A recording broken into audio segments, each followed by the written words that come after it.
Hello, it's Dawn Michelle from Boho Tarot, and welcome to my August journal review.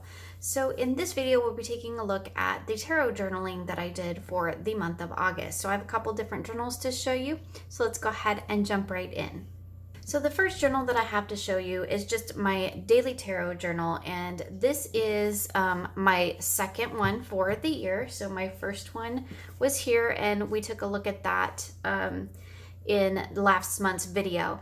Now I did talk about, I'm going to detour real quick. I did talk about I was going to use the last few bits, the last few pages of this journal to do some work with the Tarot Elements book and do some of the spreads in this book. Now I have started that process and I'm doing it very slowly. So I'm giving each of these spreads a really long time to sink in, and I'm working with the cards really just one every, few days to a week or so. So I started with the Earth Element spread, and I just made this little layout for it here. This was my actual spread, and here were the prompts. And then I've started, as you can see, I've only worked my way through 2 cards, but I've started journaling. I make a color copy of the card, the prompt, and the card that was listed. So I've started working my way through this first line of cards, and as you can see, I'm not doing it quickly. I've only got 2 cards done, and this is a process that I intend to work through as I work through each line of the spread, kind of slowly and organically, and as I feel each card, as I feel connected to each card. So that's how I'm kind of finishing up this journal that was the first part of 2019. So moving into August, I started in my new journal, and of course, I did a little bit of covering up those blank pages in the beginning. I did not include all of the stuff that I originally put in this one. Like I had a bunch of stuff in here. I didn't even do my cards of the year yet, but I had just some extra things that I had put in here, and I didn't include that in this one because it's just a continuation of this one. And when the year's over, both of these journals will get marked and then, set aside. So basically what I did was I just did another Wheel of the Year just so that I could have it in this book as well. And I did my year ahead spread because I do need to reference this every month. So I just real quick copied these in. This is just a printout that I found online, and this is some scrapbooking paper and, different colored markers and whatnot. And then we move into August. And of course I have my bookmark that I keep at the front of my monthly pages so that I can quickly get to that if I need to. So I have just my little, layout, my note of the events going on, the Sabbats going on that month, my calendar, and then here I have kind of like my monthly dashboard. So I always have a place where I have my decks. This month I did include the Oracle deck that I worked with because I do work with one Oracle deck for a month and I pull a card for every week. So I did note which deck that was, and that was the Wild Offerings. And if you want to see any of the decks that I've mentioned in this video or that you see in this journal, that is also in my monthly reflections video, which I will link in the description box below. I have my card of the month, which correlates to my year ahead spread. Now, I've mentioned this a million times. I don't always use the Llewellyn Tarot, which is what I did this spread with. Most of the time I use a deck that the card image resonates with the theme I have for that month. It just so happens that the Llewellyn 3 of Pentacles really does resonate with the theme I had for August, so I went ahead and used it. Just made a color copy, printed it in here. I have my new moon intention that I write at the new moon, and then I have my monthly reflections, which I write at the end of the month. And in this one I have, because I knew I was going to work with a lot of decks this month, so I just made a little flip up here so that it didn't take up a ton of my journaling space, but I could get those all in there. And then I just tapped it down with some washi tape so it doesn't get in the way. So moving into August, we have my Sabbat here. I did not actually do a spread this time. Like I've mentioned in my reflections video, August was a really busy month, and it was kind of a chaotic card month, kind of a chaotic tarot month for me. And you will definitely see that reflected in this month's journaling because it's a little bit of a mess and a lot different than it normally is. So I just did a a little sort of meditative journaling over here for the Sabbath. And then I started with a monthly forecast this month, and I used the Darkness of Light Tarot and the Earthbound Oracle, and just did a monthly forecast of kind of, it's your state of being, your monthly theme, your goal, your obstacle, and your accomplishment. I don't remember where I got this from. I should have noted that in here, but I think I found it online. So then my idea. So that's the reason my tarot journal is a little bit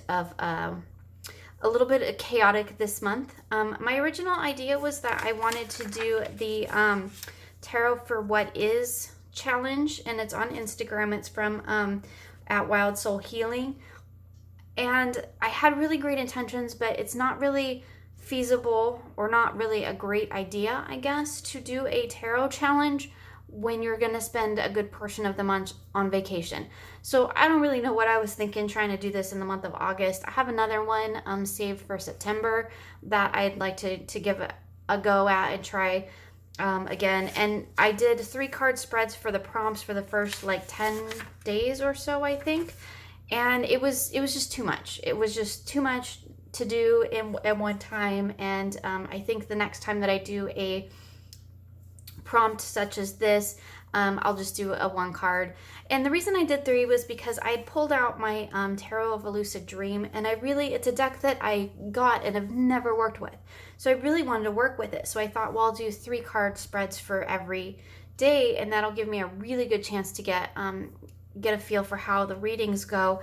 And while it was great and I absolutely loved the deck, again, like I said, it was just a little bit overwhelming. So that's kind of what I did the first few days. So I had changed decks, I think, partway through the month. Yeah, no. So the first week of the month, I gotta tell you, August was a mess, journal-wise, just a mess, because it was just hectic and really busy on a personal and professional level. So sometimes when that happens, sometimes this gets a little bit out of sorts.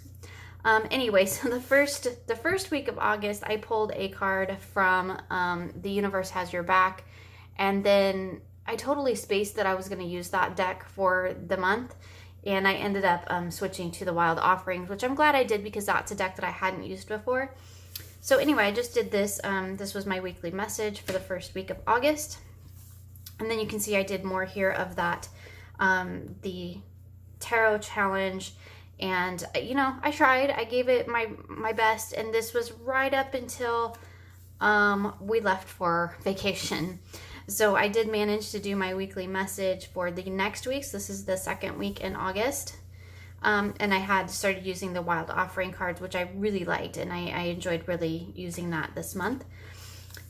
Then we move into where I was on vacation, and this is actually in here because while on vacation, this was how I did my daily draws.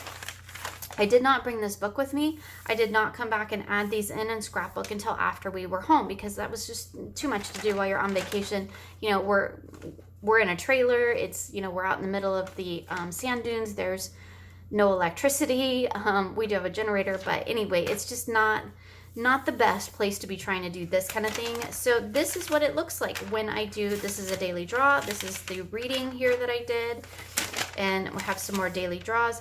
And so I kept this in here just so you can see that sometimes this is what my journaling looks like. This is what my card pulls look like. And this is how they start out. And then I just go back when I have time and I add these back in. So I went and found the cards that I had pulled for each day and, made my color copies. I did include them all for this week just because I only actually pulled cards on Tuesday, Wednesday, Thursday, and Friday. And I just included the cards down there because I thought they were pretty. I used the White Sage Tarot for that whole week, and I did, I actually played with that deck quite a bit while we were on vacation. And it comes with a chakra energy rainbow reading or rainbow spread in the tin. So this is the White Sage Tarot in a tin. And I went ahead and did that again while we were on vacation, then came back and put it in here. And that was really interesting. So then when we got back, I did my full moon in Aquarius spread, and this, along with all of my moon spreads, are all usually Ethony's Tarot by the Moon, and I will link that in the description box below. It's a free PDF. I think I say that every month, but it's a great one, and I just, I save it and I use it pretty much every full and new moon, and it works really great for me. So the other thing that I did while we were on vacation, actually I did do this while we were on vacation. I forgot about that. So I did do this while we were on vacation, and then the other thing that I did while on vacation, because we're camping, there's nothing around, the kids ride quads and, all that kind of stuff. So I have a lot of downtime that I can study with things. So I started learning Lenormand. And I talked about this in my reflections video, but I started adding in some of my Lenormand readings that I were, testing out. And these are really just like kind of practice readings, test readings. I have a whole bunch of them more in in this notebook as well. You can see here, like here were some notes that I got from watching some of Kelly's videos, Kelly from the Truth and Story, and then notes from the Complete Lenormand that I'm reading, which is the Caitlin Matthews book. And so you can see, and I have just some practice readings in here and things that I've been working on.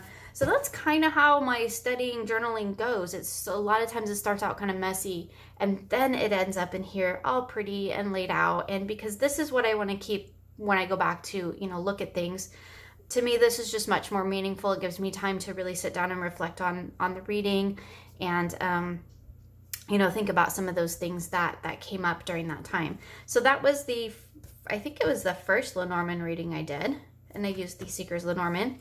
Then I practiced with a 9-card Lenormand reading. And here's another thing that I tend to do. I had quite a bit that I wrote about this one, and I didn't really want to rewrite all of this and transfer it into my journal. So I just folded it, made a pocket, and I have the printout of my reading, and then I have the date that I did it. And you'll see that sometimes things like shift around in terms of date, because I don't always necessarily do things in chronological order. Sometimes I leave spaces because I know I'm going to do something that relates to something else, so I'll add it back in. Anyway, as you can see, this one was done on the 16th and this one was done on the 24th. I knew I was going to do a 9-card Lenormand reading for practice, so when I did this one, I left this page blank and went into my next week here. That's really neither here nor there, just wanted to mention because, it's not always chronological, it's not always precise. It just has to work for me. So here's my weekly message, or my weekly oracle card for the 3rd week in August. And for this one of the things that I found with this deck is that, and I think I mentioned this in my reflections video, is that sometimes some of the language doesn't really work for me. It does say it's a deck for, I think it says like giving it all to God or something like that. I love the artwork and Katie Daisy's artwork, and I do for the most part really like the messages. Sometimes those particular word choices don't really resonate with me, so on these printouts I just take a marker, I cover them up, and I write whatever word works for me. It all means the same thing. It's all about connecting with the divine and the universe, and so really at that point it's kind of semantics, but for me that just works a little bit better, so that's what I do with it. I'm probably going to go through and actually do this to the deck itself. I just haven't taken the time to actually do that yet. But I just find that this works really a lot better for me. So here we are moving into, I don't know where we are, 4th week, something like that at this point. And this is where I was kind of, we were back. This was our first full week back from vacation, I believe. And I was kind of this week, kind of struggling with some vacation brain. I had a hard time making that transition back from being on, such a long vacation, being so disconnected from everything. No cell phone, no internet, no power, no nothing. So being disconnected like that, and which was fabulous, and I got lots of time to sink into books and things of that nature, but it kind of made it a little bit difficult when we got back home to kind of transition back into that, kind of hectic everyday life. This was about the time school was getting ready to start for my kid, and we had to do school shopping and just all kinds of things going on. So this particular week I worked with the Line Strider and the Witchlings Oracle, which are two decks that really just kind of have a gentler, nurturing, softer feel for me. And I kind of did a little bit of something different than I have done in previous months as far as my daily draws. Previously, I had written, I'd write the tarot card and the oracle card and an interpretation for both, or a meaning for both. This time I did them as one. And it's just, I change it up. Sometimes I go back and forth. It's just kind of whatever my mood happens to be during that period, or that season, I guess you could say, of my year. For this just felt really right for me in this moment. So I actually ended up doing that throughout the rest of August. So I just have my two cards listed, a message, and then for this particular one, the Witchlings has a message on the bottom of the card, so I just copied that down and wrote the name of the Witchling there. And I did notice that I got relaxation twice that week, so apparently that was something I needed to focus on. Okay. And here we have a sunset spread, and this was one that I posted on Instagram, and I just, did a 3-card reading myself using my Anna K. This spread here is a deck interview, as it says, a deck interview spread that I did using the textured tarot, and it's actually called The Calling, and it's in my tarot bound guide. Sometimes I call it The Call, sometimes I call it the Calling. It is a 2-part spread. I don't always do the second part. Sometimes I do the first part to start with, and I do the second part a couple weeks later after I've worked with the deck a little bit. Again, just personal preference. But anyway, this was a deck interview that I did with the textured tarot. And then here we have my weekly message for the last week of the last week of the month, and the card was actually loneliness, which was funny because I was, after having so much social interaction while camping with bunches of people and things of that nature, I wasn't really feeling lonely. I was feeling the need to be alone, to kind of be into that solitude. So like it says, may I embrace and love my solitude. I usually do, and totally did. So that's kind of how I looked at this card. Was not so much about loneliness, but embracing that alone time. And then here you can see I did a 6-card Lenormand. Again, I'm doing my practice readings, and this was done with the 1889 Lenormand. And this is just me getting to know my Lenormand deck. And here we move into the final week of August. And I used, of course, the textured tarot, which, I had done if I could find it, I'd done the deck interview with, and then that was, getting ready to move into using that deck for the week. And, again, the same thing. I used the texture tarot and the hedge witch and just pulled the 2 cards together, and whatever message came through for me, that's what I wrote in here. This particular card, when it came up, I just absolutely love the Page of Pentacles in this deck. It's one of my favorite. So I made a color copy of it, shrunk it down, obviously, and pasted it in here because I like it. And when I got down here to Friday, I didn't really have a ton of room to write my weekly reflection, so I just wrote it over here. And there wasn't really much of one because it was a super busy week, and I got a lot done, which is perfect, but meant I didn't have a lot of time for writing additional things. Now here, this is a space, and I left this in here intentionally so that I could show you that sometimes this doesn't, this process isn't perfect. I accidentally skipped a page. So this is my new moon in Virgo that I did on the 30th. Again, another Ethony spread, and I don't know what I just totally skipped these 2 pages. So I can either go back in and add something to them, or I could, which I might do, just glue those together and we'll pretend like it never happened.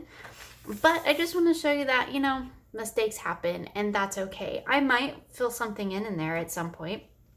I might just leave it as a reminder of my own imperfections. Or I might glue it together and, we'll pretend it never happened. Anyway, so this was the last release, big spread that I did in August. And this was my new moon in Virgo spread. Again, another Ethony spread.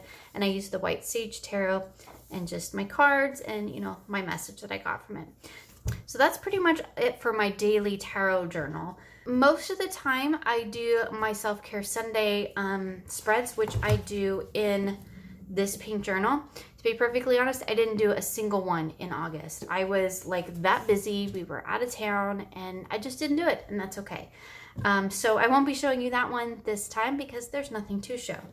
I did, however, do some work in my goddess journal this month, which is kind of funny because last month I didn't do any goddess journaling, and this month I didn't do any self-care Sunday journaling. So either way, totally works out. So this time what I did was, for my goddess study, I actually mindfully picked a goddess to work with. Now, if you saw my walkthrough or unboxing or something along those lines of the Goddess Oracle, one of the reasons I bought that deck was for the Sedna card, which is actually right here. And I'm not sure if I'm pronouncing that right, but anyway, that was a card that I really wanted to connect with and a goddess that I really wanted to connect with. So that's the one that I decided to really focus on for the month of August. And this is a printout from the Goddess Knowledge cards, and I just, it's so beautiful. So I included that on the front page here. And I have the orca because just orcas are my thing. And again, just all of this scrapbooking, just kind of this mindful sort of ritualistic prayer or intention setting spread that I do. So moving into the my study area, make sure I'm still in frame. I have the card from the Goddess Oracle, which really kind of inspired it, and all because it has orcas in it. So I did some research on Sedna, and that's what we can see reflected here. Did some printouts, and then what I went into, because what is really the draw for me about this card is the fact that it, she turns into the oceans of the animals, or her fingers become the oceans of the animals of the ocean. I cannot talk today. So it really drew me to this particular goddess and this particular card was the fact that her fingers become the mammals of the ocean. And again, I have this huge connection with orcas, and that's a whole nother thing. But since that was the draw, I decided to really dig into that sort of orca energy. So I did some research on orcas as a spiritual animal, as a spiritual guide, and some of the symbolism of them, and what they're known to be. And of course, this is from the Spirit of the Animals Oracle. I've actually never used this Oracle deck. Again, I bought the deck simply to copy this card. And then I found this printout online, and I can't remember the artist, but I think it's absolutely gorgeous. So I included that in there. And then that was it. I have some extras. I did intend to do a reading with kind of like I did from Tara in the beginning, which was in here. I had a whole reading of messages from Tara, and I haven't done that with Sedna yet. And I know moving into September, I'm gonna pick another goddess, and I'm going to repeat the process. But I am going to go ahead and do that and retouch on this connection that I have, because I feel like I haven't quite solidified that yet. So I want to go ahead and do the messages reading. So that's still on my list to do, and I will add that, and that's what these guys are here for, because it's going to go right here. And then I'll move into whatever goddess I decide to work with in September. So that is all for my August tarot journaling. I hope that you enjoyed this video, and will join me again soon for more creative tarot for an inspired life.